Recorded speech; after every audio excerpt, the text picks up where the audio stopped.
Good morning. It's Isa, and welcome to my day 2 in Benguet. So, good morning. I just had 10 hours of deep, uninterrupted sleep, waking up to a view that feels like a painting, the crisp morning breeze brushing against my skin, the silence of the mountain, and the distant melody of the birds starting their day. There is a specific kind of magic in watching the wind make the leaves dance as the sun rises. But it's not just a view, it's like a promise of a fresh new start. For someone who's been carrying so much weight lately, this isn't just a vacation, it's a necessary exhale. It's the peace that I didn't realize I was starving for until I finally had it. Well, today things didn't go according to plan. I ended up getting sick. I had diarrhea. I don't know what's the reason, but I really had a bad diarrhea. I have no energy. My tummy aches. Yeah, I ended up getting sick in Benguet, which meant my adventures were limited to the four walls of my accommodation. At first, I was so frustrated. I had some of the itinerary planned in my head. I want to do a few things, but as the hours passed by, I realized maybe this was exactly what I needed. It forced me to stop. It gave me the space to truly rest, not just my body, but my mind and my soul. I spent the day simply slowing down, literally just bed rotting, reflecting. I just watched a couple of movies and series. Yeah. Minsan talaga kailangan natin mag-stop muna para makita ng malinaw ang lahat. And in that stillness, away from the noise of my daily life, I finally found the clarity to look at myself honestly, and I reflected on my path, the choices that brought me here, and the quiet blessings that I've been living in, and the ones that I've taken for granted. I really thought about what I will no longer tolerate and the new horizons I'm finally ready to explore. Everything really happens for a reason, di ba? I've learned that holding on to pain and anger only makes the journey heavier. And letting that weight go, it was like finally being able to breathe again. It feels incredibly light, but don't get me wrong, I'm moving forward, but I'm still keeping the lessons, okay? I haven't forgotten the disrespect, pero I've chosen to stop letting it define my peace. Something else has shifted. In the quiet, I realized that I'm finally learning to love myself more, truly, deeply, and unconditionally. That self love has become my foundation because I am building a stronger relationship with myself, and I feel like I am finally in a place where I am prepared to let someone in. Handa na ako magbukas ng puso sa tamang tao, knowing exactly what I bring to the table and what I deserve. I am only 23. I have so much more to learn and so many versions of myself left to discover. I am capable of more than I can give myself credit for. And I am so glad you're all here to witness this journey. Little by little, I am choosing to improve my habits, my perspective, and my character. I want to be better not just for my own sake, but for the people who have already walked beside me and the ones I have yet to meet. I might just be one person in this vast world, but I am determined to leave a positive impact on the lives I touch. I want to live my life with purpose. And syempre, I know I'm not perfect. I'll make mistakes again and again and again, just like I have before. But I promise to learn from them, to grow, and to keep moving forward. Syempre, with kindness, I am going to live the life I've always wanted, boldly, authentically, and always with a heart that respects others, while honoring my own growth. Honestly, for the first few hours of being stuck in bed, I was so restless. My mind is usually so used to do things. So I found myself reaching for my phone, just scrolling to fill the silence, and feeling anxious about wasting my vacation time. Kasi nga, I can do anything. I can do any activities with diarrhea and I have no energy at all.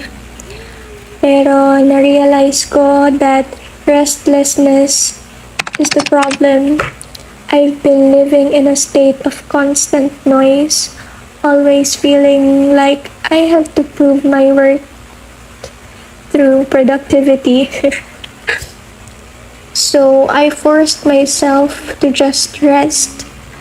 I forced myself to just stare at the clouds moving over the mountains. It was uncomfortable at first, like coming down from a high, but after a while, that discomfort turned into a deep, heavy calm. I realized that resting isn't failing. It's like a maintenance for our soul. From time to time, kailangan din natin magpahinga.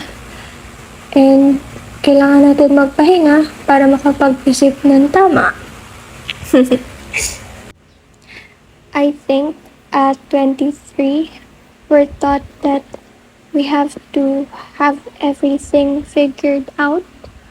Our career, our relationships, our paths. But I am choosing to redefine what figured out means. To me, it now means having the courage to show up for myself even when things go wrong, like this, getting sick on a vacation, on a trip. It means choosing to be kind to myself because I want to feel my own happiness. Not because I'm trying to fit in a mold. It means being the person I want to be friends with, learning to love myself more, the messy parts, the mistakes, even the slow days. It has made me realize that I don't need to chase validation from people who doesn't see my worth. I am finally my own home, and that is such a beautiful feeling. And about letting someone in, that is a huge step for me because for a long time I kept my walls high, thinking that being independent meant I had to be a fortress. But I'm learning that true strength isn't about needing anyone. It's about having the discernment to know who deserves a seat at my table and hindi na ako basta-basta nagpapapasok. I am being more intentional, looking for people who add to my peace instead of taking from it. I'm opening up my life not because I'm lonely, but because I'm finally full enough to share my joy with someone. Someone who matches my energy. It's a quiet, slow process, but for the first time, it feels like I'm moving towards the right decision. I also want to remind myself and anyone listening that there is a beauty in the not yet. I don't have all the answers right now and that's okay. Minsan kasi ang hirap tanggapin na hindi natin control ang lahat. But there's so much freedom in surrendering to the journey. I'm giving myself permission to work in a progress. I am allowing myself to be bad at things, to be vulnerable. I'm just starting to be messy in my healing and to take all the time I need to bed rot.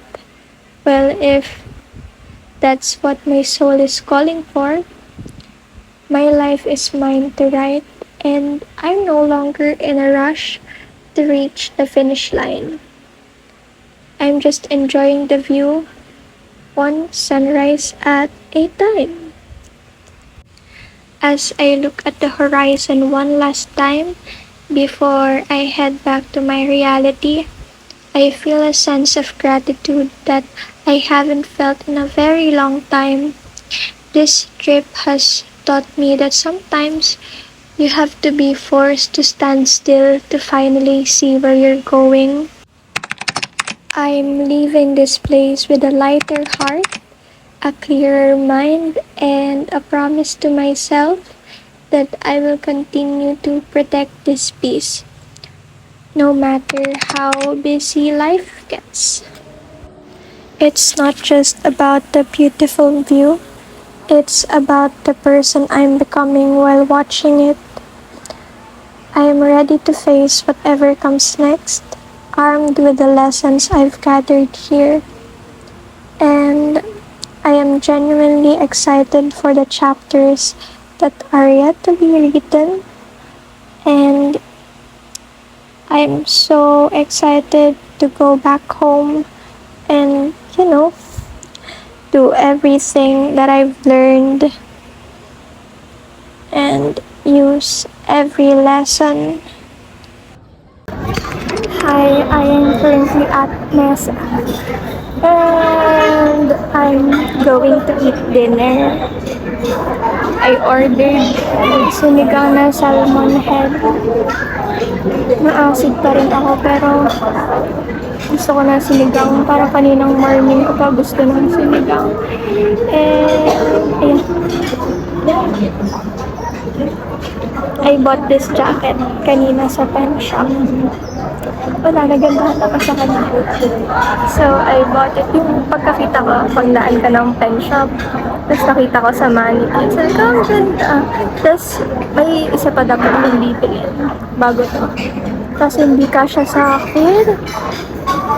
Super laki. Tapos, wala na silang available size ko. Tapos, pagkatingin ko dito, unang size na nakita ko, extra small. So, it's really meant to be.